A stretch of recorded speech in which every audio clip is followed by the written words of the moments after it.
ના પરથી એવું સાઉન્ડ કરે છે પણ છે કંઈક બીજું જુદું. ઓકે, તો સામગ્રી શું લઈએ છે? કાચી કેરી, ઘઉંનો લોટ, ઘી, ખાંડ અને ઇલાયચી અને જાયફળ. અચ્છા, સામગ્રી બહુ ઓછી છે એટલે ઈઝી છે હા, બહુ જ ઇઝી છે. અને ફટાફટ બની જાય છે. 10 મિનિટ. ઓકે, તો શરૂ કરીએ. શ્યોર. આપણે ગેસ ઓન કરીશું, પાણી ઉકાળીશું.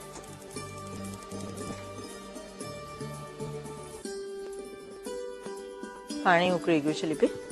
આપણે કેરી છે, એક નંગ મીડિયમ સાઈઝની કેરી છોલીને ઝીણી સુધારી લીધી છે. અચ્છા, એને પાણી ઉકળતામાં લઈ લઈએ, બાફી કાઢીશું એને. આ રીતે આને ખુલ્લા વાસણમાં જ બોઇલ કરીએ છીએ. હા, 2 થી 3 મિનિટ જ બાફવાનું. એની ખટાશ થોડી ઓછી થઈ જાય અને સોફ્ટ થઈ જાય. ઓકે, કલર ચેન્જ થઈ જશે ઉકાળી એટલે. એટલે અધકચરું જ આને બાફવાનું છે. હા, એટલે થોડો કલર ચેન્જ થાય અને સોફ્ટ થઈ જાય. અચ્છા, અને સાથે સાથે શું હોય કે ખટાશ ઓછી થઈ જાય. ગળ્યું બનાવવાનું છે એટલે એમાં રાબમાં જે આપણે લઈએ છીએ એમાં થોડું ગળપણ હોય, ખટાશ બહુ હોય તો મજા ના આવે. અચ્છા, રાબ ટાઈપની આ રેસીપી છે.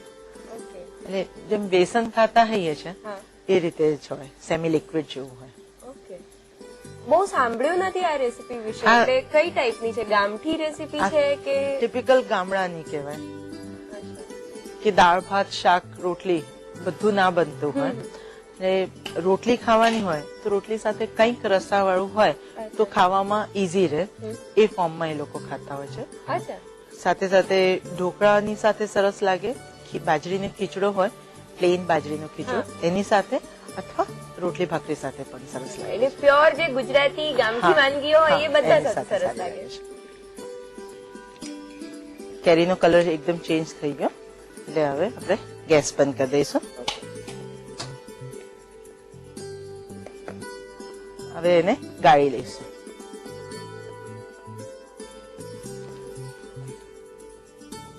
આ રીતે કેરી ગાળી, થોડું પાણીનો ભાગ રહે તો વાંધો નહીં. અચ્છા, બિલકુલ નથી નીતારતા. ના, થોડું રહે તો વાંધો નહીં. જયારે આપણે બનાવીશું ત્યારે થોડુંક એનું ખાટું પાણી પણ લેવાનું, એટલે આપણે થોડું લઈ લઈએ છીએ. એટલે જે પાણીમાં કેરી બાફીએ છીએ એનો જ પાછો આપણે પાછળથી પણ યુઝ કરવાનો છે. થોડું મીઠું ટેસ્ટ આવે ને એટલે થોડું લઈએ છીએ. હવે ગેસ ઓન કરી દે. ઘી લઈશું 2 ચમચી.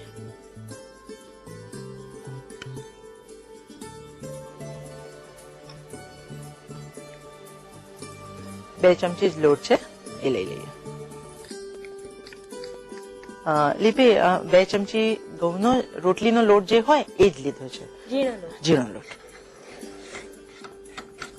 તમે કહ્યું કે રાબ ટાઈપની એક વાનગી બનવાની છે, તો પ્રોસેસમાં પણ રાબ જ યાદ આવે છે. હા, હવે ઘીને લોટ શેકે ત્યારે એની અંદર 2 ટુકડા તજના લેવાના, નાના ફોર્મમાં એકદમ નાના કટકા કરી દેવાના.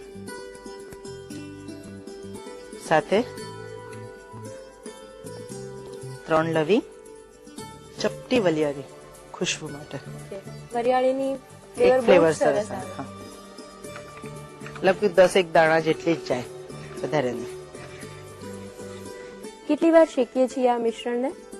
થોડું લાલ થાય લોટ ત્યાં સુધી શેકવાનું, ગોલ્ડન કલર આવી જાય એકદમ. કેરીનો યુઝ સિઝનલ રેસિપીઝમાં બહુ બધો થતો હોય છે, પણ મોટાભાગે અથાણા કે સંભાર, ચટણી આવું બધું સાંભળ્યું છે. આ કંઈક નવું છે. કેરીનું શાક બનતું હોય, સાથે સાથે આવું બને. આ શું કે સાંજે શાકનો બહુ જ પ્રોબ્લેમ હોય છે ઉનાળામાં, એટલે ગામડામાં કેરી ઘરમાં જ હોય, લોટ ઘરમાં હોય, એટલે તરત એ લોકો બનાવીને ખાવા મળે. અને અત્યારે એવું નથી કે ખાલી ગામડામાં બને, ઘણાના ઘરે રૂટીનમાં બી બનતું હોય છે. ખટમીઠો ટેસ્ટ આવે એટલે રૂટીનમાં પણ બહુ જ ભાવે એવો હોય, એટલે શાકનો ઓપ્શન છે. સાચી વાત છે. લોટ શેકાઈ ગયો છે, હવે પાણી લઈશું.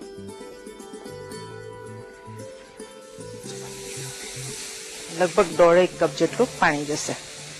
થિકનેસ વધારે લાગે તો થોડું પાણી ઉમેરવાનું. થિકનેસ પણ રાબ જેટલી જ રાખવાની છે? હા, તમે કોઈ બી રોટી હોય અથવા ઢોકળા હોય કોઈની સાથે બોરીને ખાઈ શકો એવું રાખવાનું. ટોટલ 1.5 કપ જેટલું પાણી અત્યારે આપણે લઈએ છીએ, કારણ કે પછી ખાટું પાણી છે એ બી ઉમેરીશું અંદર. કેરીના પ્રમાણમાં એની અંદર લગભગ 5 થી 6 ચમચી ખાંડ લઈશું. એ ખટાશને બેલેન્સ કરવા પૂરતી જ ખાંડ લઈએ છીએ કે થોડી વધારે? ના, બેલેન્સ કરવા. ચપટી મીઠું, વધારે નહીં. અને સાથે આ જે ખાટું પાણી આપણે 2 થી 3 ચમચી જેટલું રાખ્યું હતું એ એની અંદર ઉમેરી દઈશું. હવે એની અંદર આપણે થોડું જાયફળ છીણીને નાખીશું. લગભગ એક ચપટી જેટલું જ જાયફળ લઈએ છીએ.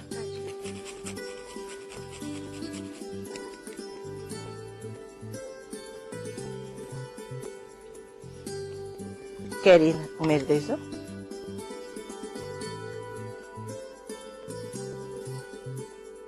અને ડીપ તરીકે ખાવાનું છે એટલે કેરીના પીસીસ બને એટલા નાના રાખવા જરૂરી? હા, નાના હોય તો આમ દેખાવું બી જોઈએ અને બહુ જ મોટા હોય પછી ખાવામાં મજા ના આવે. વધારે સીજવ્યું નથી આપણે.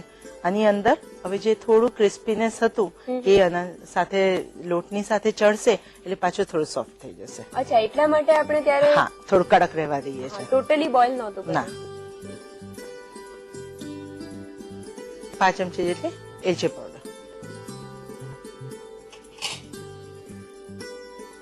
ફાસ્ટ ગેસ પર એને 5-1 મિનિટ ઉકળવા દઈશું.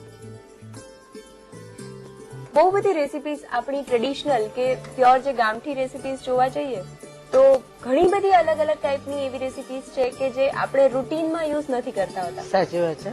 અને આ એવી રેસીપી છે કે ટેસ્ટ બધા એકવાર કર્યા પછી એટલું સરસ ટેસ્ટી થઈ જાય કે કેમ થાય કે વારંવાર બનાવીએ આપણે. એટલે એકવાર તો આ ટ્રાય કરવું મસ્ત છે. યસ.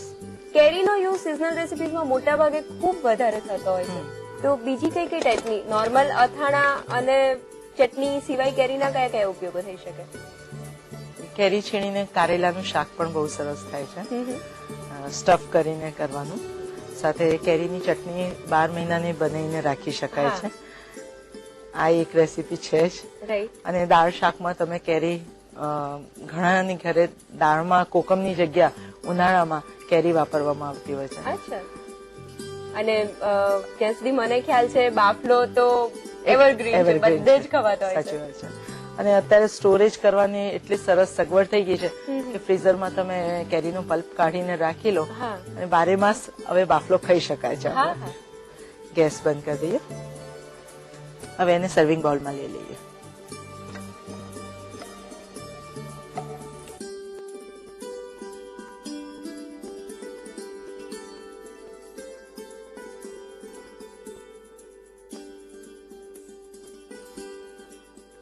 તૈયાર છે ગરમાળું. ગરમ ગરમ ઈદડા સાથે સર્વ કરવામાં સરસ લાગે.